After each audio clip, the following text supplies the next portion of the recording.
반갑습니다. 매림역사문화TV입니다.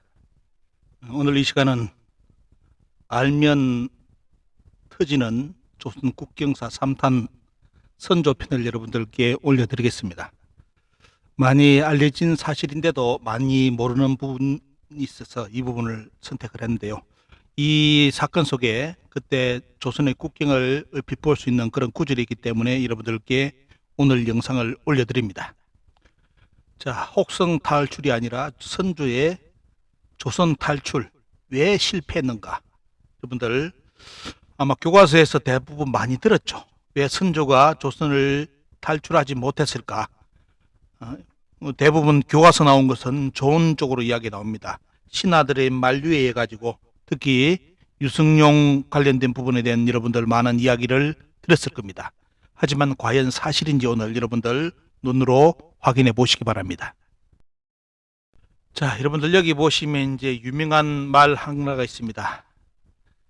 왕이 우리 땅 밖으로 한 걸음만 떠나면 조선은 우리 땅이 되지 않습니다. 이 나오죠 보면요. 이 구절은 유명한 구절입니다. 아마 서해 유승용 선생이 언급한 구절로 이제 이야기되고 있는데 한자가 보면 재밌습니다. 대가가 리 동토를 떠나면 일보 떠나면 그렇죠. 즉 그다음 뭡니까? 조선 비하유야다 나오는데 앞에 보시면 대가는 원래 뭡니까? 왕이 행치할 때 타는 가마가 대가인데 그냥 붙이면 대가리 동토 일보입니다. 좀 대가리 왕이 이렇게 할 수도 있는데 문제는 정확하게 여러분들 대가는 말 이제 왕의 가마니까 어떻습니까? 왕의 가마가 동토를 떠나면 일보 떠나면 조선은 우리의 영토가 아니다 이런 쪽에 이제 언급을 하면서 이 조선을 탈출하는 것을 막으려고 했습니다. 자, 거기 관련된 내용을 여러분들 사건 순으로 여러분들께 간단하게 브리핑을 해드리겠습니다. 임진왜란 터지고 4월 21일 밤입니다. 선조가 이제 회의를 합니다. 계속 왜가 이제 너무 빨리 쳐올려 와 버리니까요. 얼마나 당했겠습니까? 선조가 계속 기세를 몰아온다면 나는 요동으로 간다. 요동으로 가서 천자에게 간절히 요청하려 한다. 상국이 어찌 애처롭게 여겨주지 않겠느냐. 많이 봐주겠지. 이런 쪽으로 해가지고 선조가 아예 겁을 먹고 이제 명나라로 도망가려는 그런 이야기를 합니다. 가서 천자에게 간절히 요청하려 한다 해가지고 완전 이제 조선이 뭐 이제 말 그대로 고려까지 유지했던 그죠? 고려까지 유지했던 이게 천자국의 지위를 완전히 어떻습니까? 이제 잃어버리고 조선시대 때 이 정도까지 이제 쪼그라들었습니다. 말 그대로 명의 왕을 이제 천자라까지 이제 부를 정도까지 갔으니까요. 그래서 우리를 참 애처롭게 봐가지고 나를 받아줄 것이다 이럽니다. 유승용이 그때 뭘 이야기합니까? 한번 다른 나라로 건너가면 곧 기공 나라 잃은 임금이 됩니다. 라는 이야기를 언급을 합니다. 그런데도 선조는 자기 뜻을 굽히지 않습니다. 자, 그때 영의정 이사내가 이제 보고 갑자기 선조를 잘 어떻습니까? 도와줍니다. 천문을 보니까 천자가 반드시 허락해 줄 것입니다. 라는 뻥을 칩니다. 선조가 이제 또 언급을 하죠. 거기 맞장구를 쳐가지고 중국은 땅이 없다. 왜군이 요동에 난입하면 버티지 못하겠지만 북경에 있고 북경이 버티지 못하면 어때요? 남경으로 도망가면 되고 그다음에 요동으로 건너간 뒤에 왜 저기 중국을 침범하더라도 차차 피할 수 있을 것이다 해가지고 자기가 살아남는 법만 지금 선조가 신하들 앞에서 이렇게 언급을 합니다. 자, 요동에 있으면 어떻습니까? 요동에 있으면 난입하면 버티지 못하겠지만도 북경에 이제 도망가기 때문에 살았고 또 어떻습니까? 북경까지 외놈이 쳐들어오면 나는 남경으로 피해갈 것이다. 이런 식으로 해가지고 차차 피해갈 수 있다는 그런 논리를 선조가 참 맨얼굴로 여러분들 참 이게 신하들 앞에서 이런 말을 계속 어필을 합니다. 5월 7일 드디어 도망을 가가지고 평양까지 도착을 했습니다. 자, 이때 이제 중국 명왕제 생일을 맞아가지고 이제 유몽정을 이제 성절사로 정해가지고 보내는데요. 그때 선조가 또 한마디를 가서 이야기를 합니다. 이거 꼭 전해라 하면서 하는 것이 뭐냐면 북경에 도착하면 먼저 내가 망명하겠다는 뜻을 전하라. 이렇게 또 선조가 여기 보시면 사절단을 보내면서 책임자한테 이렇게 이야기를 합니다. 가서 꼭 이야기하라고 이렇게 북경의 천자한테 내가 망명하겠다는 뜻을 전하라. 이렇게 이제 언급을 합니다. 자, 6월 13일 다시 영빈에서 선조가 회의를 소집을 합니다. 계속 이제 속은 타죠. 외놈이 외가 계속 쳐올라오니까요. 이제 더 속이 타니까 이제 이런 말까지 합니다. 천자의 나라에서 죽는 것은 괜찮지만 외놈의 손에 죽을 수는 없다. 대단히 비장한 말을 합니다. 그리고 외적 손에 죽느니 업의 나라에 가서 죽겠노라. 부모 지국에 가서 죽겠노라라는 말까지 참 말 그대로 이 조선의 격이 어디까지 떨어지는지 한번 보시기 바랍니다. 천자의 나라고 또 부모의 나라가 바로 명명이라는 쪽으로 이렇게 이야기를 해가지고 외적 손에 죽느니 차라리 업의 나라에 가서 부모의 나라에 가서 죽겠노라. 이렇게 선조가 회의를 소집해가지고 영빈에서 소집해가지고 이런 참 망발을 합니다. 자, 그런 게 어느 신하가 어떻습니까? 이게 아마 안 받아줄 수도 있습니다 하니까 어떻습니까? 안 받아줄 수도 있습니까 하니까 선조가 아주 강력한 어조로 이렇게 합니다. 받아주지 않더라도 기필코 나는 압록강을 건널 것이다. 중국에서 명나라에서 받아주지 않더라도 어떻습니까? 나는 기필코 압록강을 건너서 조선을 탈출할 것이다. 이런 쪽으로 쭉 이야기를 합니다. 그리고 한 예를 들어가지고 안남이 멸망하고 중국에 입주해 나라를 살렸던 나 또한 명나라로 도망가는 이유는 뭐다? 조선을 살리기 위해서라는 희귀망측한 논리로서 어떻습니까? 이렇게 자기가 지금 도망가는 것에 대해서 조선 탈출에 대해서 자기 명분을 이야기를 합니다. 6월 14일 드디어 결심이 선 선조는 세자 강행운에게 병력 모집과 민심 미모를 위한 분조, 쉽게 말하면 이제 권력을 나누는 명을 떨어집니다. 이제 자기가 다 책임 안 진다는 거죠. 책임은 안 지고 어떻습니까? 자기 아들 세자 강행군한테 어떻습니까? 분조를 해가지고 일을 시킨 겁니다. 자, 망명과 원병을 청하는 자문을 명나라에 보냅니다. 이러면서 자, 이제 이때 뭐냐면 원래 이때 두 신하가 지금 유성룡하고 어떻습니까? 두 신하가 이 꼬라지를 보고 선조한테 뭘 요구하려고 했느냐면 차라리 왕권을 강해군한테 넘기고 가십시오라는 그 말을 하려고 작정을 했는데 차마 그 말을 못했습니다. 잘못하면 역적되잖아요. 역적되기 때문에 그 말을 못하고 원래는 그 말을 하려고 했는데 못했다는 그런 이야기가 전하고 있습니다. 자, 그래서 그 말도 못하고 어떻습니까? 강해군은 내가 다 책임 안 지고 내 아들 세자한테 맡길 테니까 세자한테 어떻습니까? 쉽게 말하면 전쟁을 시키는 겁니다.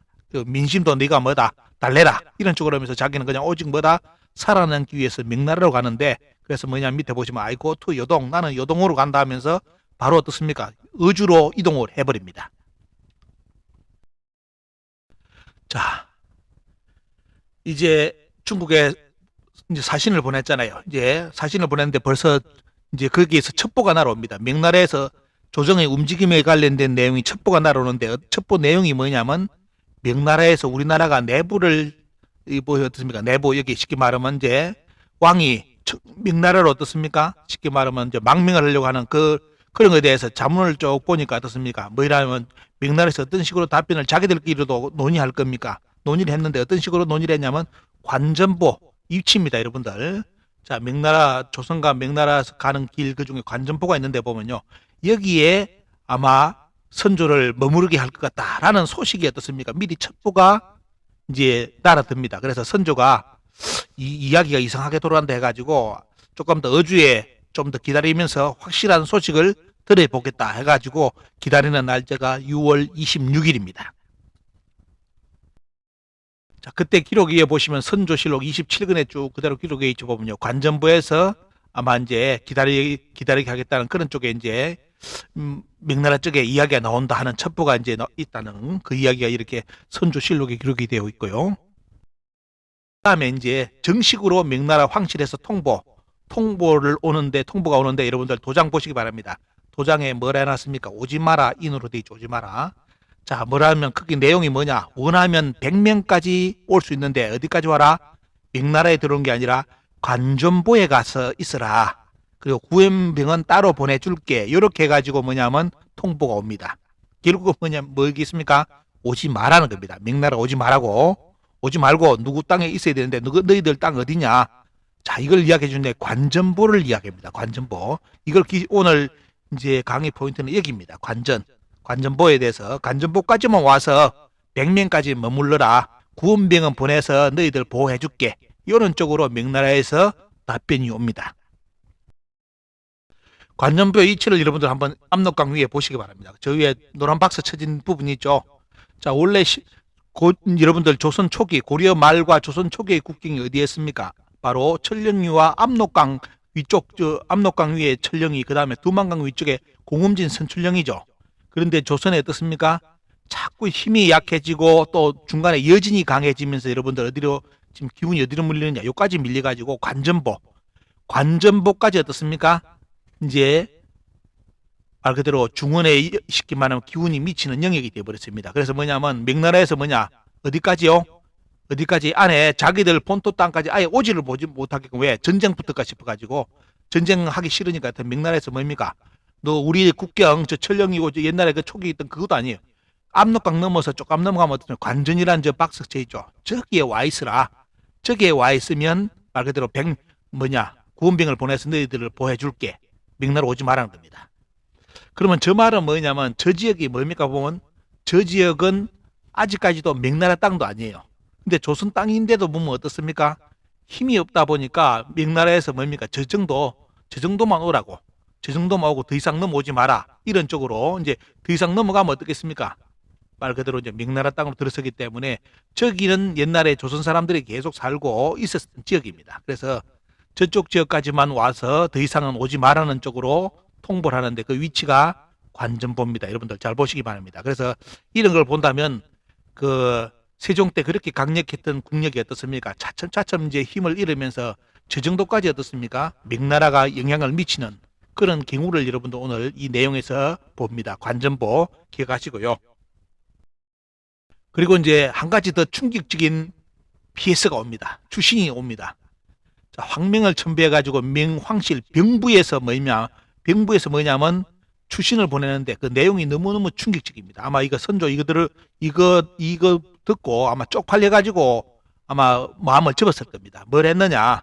명나라 황실의 병부가 이런 말을 해가지고 보냅니다. 조선이 대대로 동방에서 왕위를 누려 대국으로 이끌어졌는데 어찌하여 왜가 한번 쳐들어오자마자 어떻습니까? 멀리서 보기만 하고 달아났는가? 참 놀랍고 이상스럽다.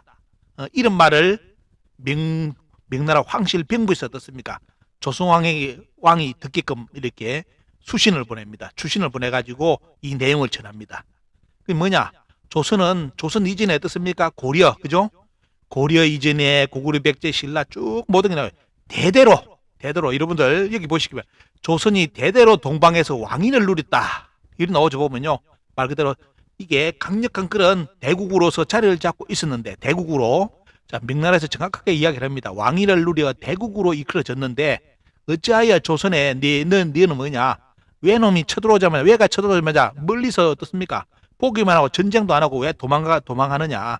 놀랍고 이상스럽다라는 그런 명나라 황실의 병부에 어떻습니까?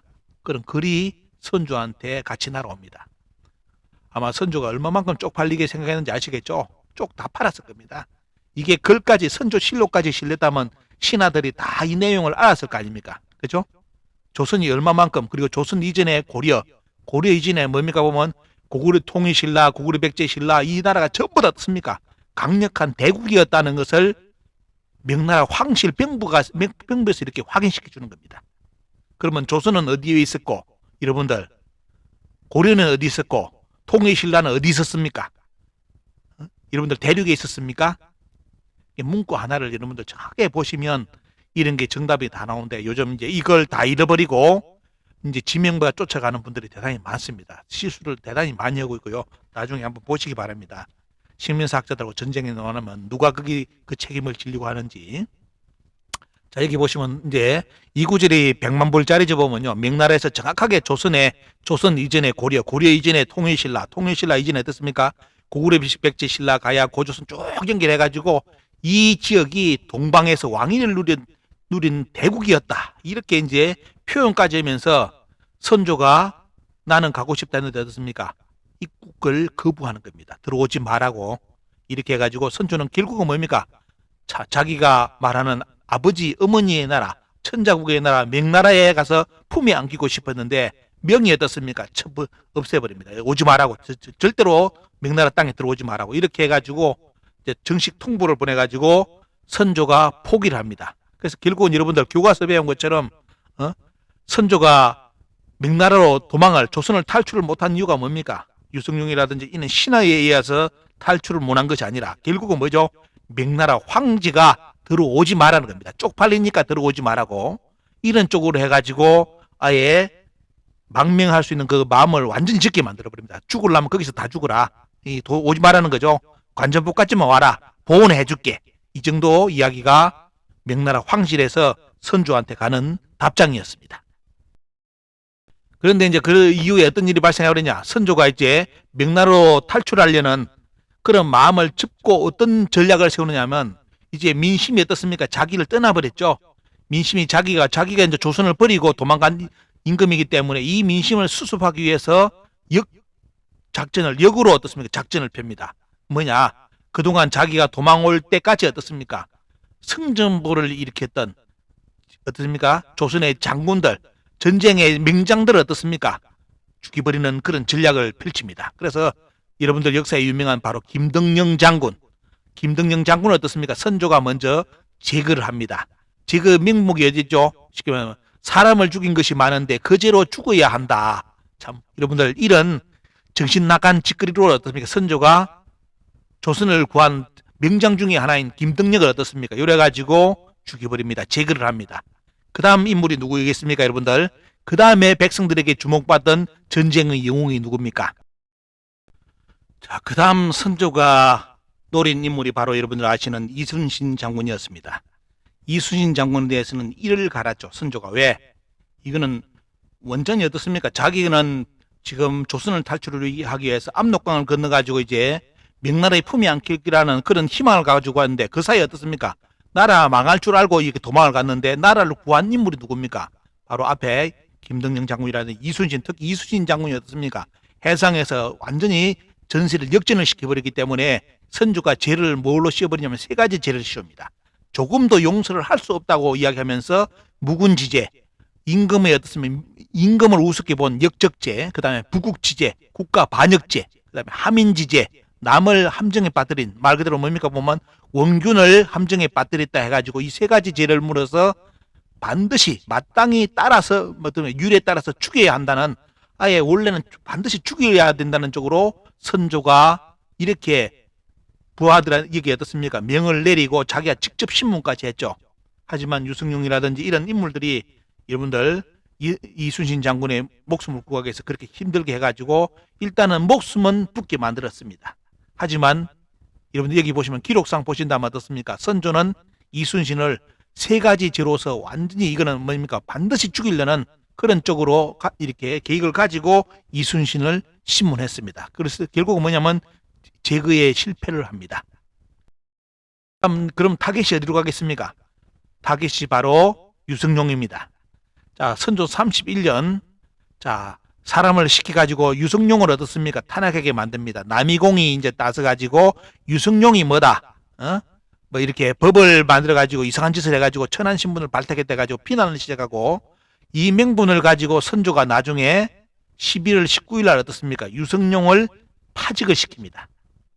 완전히 사람을 버리죠. 이때가 이날이 어떻습니까? 유성룡이 파직된 날이 여러분들 어떤 날입니까? 바로 이순신 장군이 전사한 날입니다. 자, 왜 이순신 장군이 전사를 했을까요? 그거는 다음 기록에서 여러분들 보시겠습니다. 자, 이날 이순신 장군이 이제 마지막 해전, 역사의 마지막 해전이잖아요. 이제 전쟁을 치르러 나가려는데 제일 먼저 들려온 소식이 바로 자기 생명을 구해준 유승룡이 어떻습니까? 논에 이제 쉽게 탄핵의 대상이 되었다는 말을 듣고 실성을 했다는 거예요. 실성한 듯 시국일이 한결같이 이 지경에 지금 나라가 망하느냐 하는 그 순간에 와 있는데 왜 이런 일이 일어나게 해가지고 크게 탄식을 했다. 완전히 정신을 잃은 것처럼 이렇게 이순신 장군이 반응했다고 기록이 나옵니다. 그러면서 이제 그 조경남의 기록을 본다면 직접 이순신 장군이 친히 북채를 들고 함대 선두에서 적을 추적했고, 적은 어떻습니까? 장군이 앞에서 어떻습니까? 최고의 어떻습니까? 통제사가 앞에서 북을 치고 오니까 얼마나 좋아요. 이게 적은 선미에 엎드려가지고 일제히 모든 타켓이 어떻습니까? 총을 어디로 향했다? 이수진 장군을 향해서 총을 쏘았다 이겁니다. 그래서 결국은 이 기록 속에서 이수진 장군이 스스로 당일날 자기가 출전하는 이날 어떻습니까? 유승용 선생이 탄핵돼 가지고 말 그대로 어떻습니까? 잘리는 걸 보고 너무나 낙담하고 해가지고 결국은 자기도 똑같은 운명을 당할 거라는 걸 알고 어떻습니까?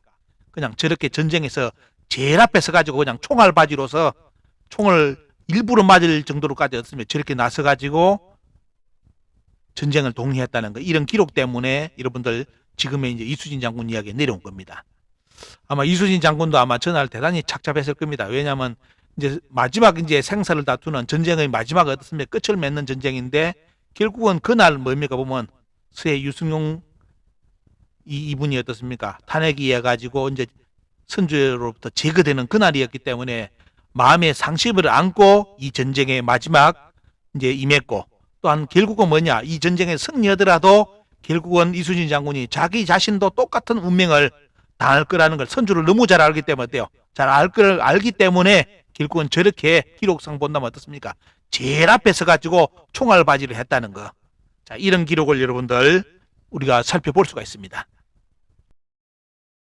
전쟁이 끝나고 난 뒤에 선조가 이런 말을 했습니다. 노량다첩에 대해서 자, 어떻습니까? 이제 신하들이 너무 이제 이 전쟁 노량대첩에 대해 가지고 대세가 완전히 이제 끊어져 버리니까 더 선조가 이렇게 합니다. 수병이 대첩을 거두었다는 설은 과장인 듯하다 해가지고 뭐다, 노량대첩에 대해서 이야기하는 걸 부정을 해버립니다. 그는 대첩도 아니다. 그건 다 뻥이다. 이순신 그렇게 안 싸웠다. 뻥이다. 이런 식으로 해가지고 노량대첩을 완전히 비하해버립니다. 그러면서 누구를 떼어주느냐? 우리나라가 보존된 것은 순전히 뭡니까? 명나라의 유정 장군이다. 이런 쪽으로 이제 공식 답 언급을 합니다. 선조실록에 기록된 겁니다. 그래서 모든 전쟁의 끝은 누구 때문이다? 명나라 대인 유정의 공덕이고, 이순신이 노량대첩에서 뭐 대승을 해가지고 뭐 승기를 잡았다는 것은 과장이다. 이렇게 이제 선조가 끝까지 이순신을 부정하는 이런 발언을 했습니다. 자, 이후로 이제 조선의 국군은 여러분들 강해군을 거쳤습니까? 조선은 이제 쭉 나가서 몰락의 길로 가져보면요, 강해군도 반정이라는 역사의 가장, 조선사에 보면 가장 명분이 없는 반정, 인조 반정입니까? 반정을 통해서 강해군도 제거되고, 그 다음 뭐죠 보면요, 여러분들 그 인조가 나중에 결국은 이 기회에 어떻습니까? 이런 기회 속에서 성장한 여러분들 어느 세력입니까?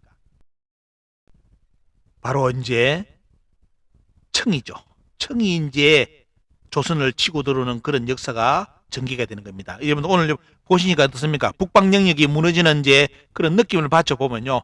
자, 원래 조선 초기에 어떻습니까? 철령이 선출령 공홈진의 그런 경계선이 계속 어떻습니까? 밑으로 밀리면서 여러분들 관전포까지 이야기가 선조 때 기록이 이렇게 나오고 있습니다. 참고하시고요. 그래서 여러분들 참고로 이때 보셔야 될 게 뭐냐? 그때 뭐냐면 이런 바로 명나라 조선 외와 뭡니까? 일본과의 전쟁 속에서 그 틈을 노리 가지고 중원 진출을 꿈꾸는 나라가 여러분들 어디입니까? 바로 여진 청이었습니다. 청.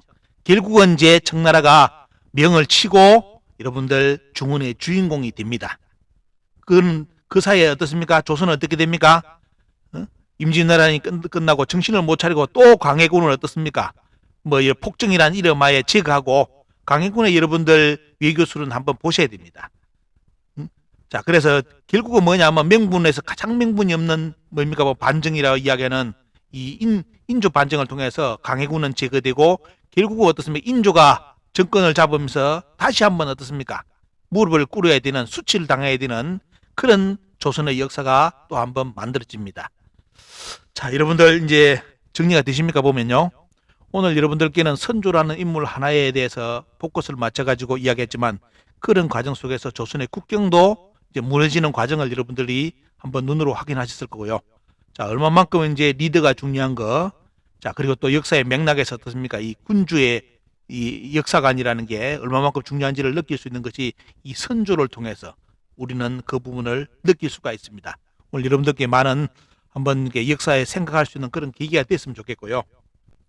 자, 메린역사문화TV 도와주신 분들께 감사드리고, 자, 여러분들 좋은 자료 있으면 여러분들 많이 공유를 해주시기 부탁드립니다. 많이 알려주시고요.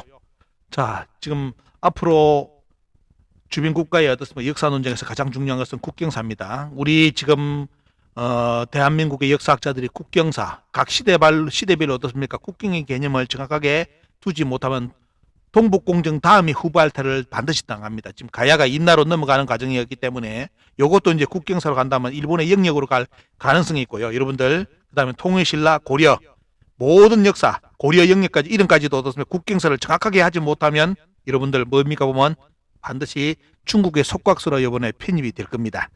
이런 걸 잘 보신다면 어떻습니까? 여러분들이 역사 공부하실 때 함부로 역사 지도 그리는 분들, 땅이 이럴 것이다 이렇게 지도 그리는 분들 대단히 위험한 겁니다. 여러분들 국경사 할 때는 동서남북의 국경에 대한 기록을 가지고 그 나라 지도를 그려야 됩니다. 그러지 않고 중국 지도 땅에 어떻습니까? 중국 땅에 함부로 그 지도 그려놓고 여기가 거기다. 여러분들 그런 기록 없는데 어떻게 지도를 함부로 그립니까? 여러분들 살고 있는 집 문서 들고 와가지고 옆집에 어떻습니까? 지도 그리 보십시오. 옆집으로 넘어가는 지도. 당장 싸움이 일어납니다. 살인사건이 일어납니다. 그런 것처럼 국가 간의 일도 어떻습니까? 국경사입니다. 그렇기 때문에 여러분들 지도 보시는 거 대단히 신중하게 보셔야 됩니다. 내 생각대로 보는 게 아니라 지도는 어떻습니까? 집안으로 본다면 어때요? 집안 문서의 집 문서입니다. 어? 그렇기 때문에 국경사가 얼마만큼 중요하느냐. 우리가 지금 국경사를 대비해 놓지 않으면 다음 이제 동북공정의 다음 탈을 당할 수밖에 없는 그런 운명이기 때문에 오늘 이 영상을 통해서 자, 여러분들 조선의 그런 역사적 교훈, 선조가 우리에게 주는 교훈이 뭔지를 여러분들 이 시간을 통해서 한번 느껴보시기 바랍니다.